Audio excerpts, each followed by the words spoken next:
Thanks for joining us. I'm Rekha Muttaraj. Our community continues to heal after the shooting at Santa Fe High School, but many of us still have questions about the circumstances surrounding the deadly attack. Tiffany Craig is here to verify some of the rumors that are swirling after the shooting. Tiff.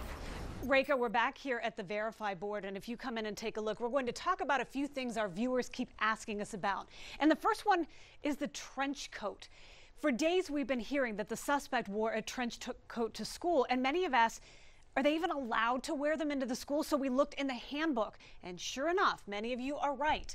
The trench coat ban is in effect at Santa Fe High School. That goes in our verified column.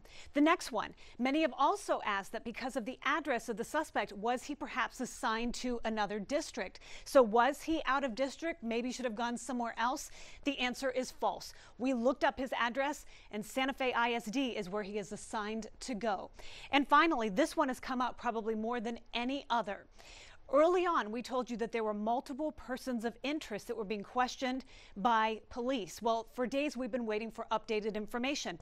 I'm going to leave this right here in the middle because we even asked about it in the press conference yesterday, and so far, police are not talking about either person that was brought in for questioning. So we're going to leave this here until we get some answers. Rekha?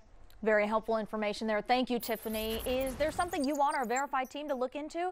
Send us an email to verify@khou.com, or you can post a social media question using the hashtag KHOUVerify.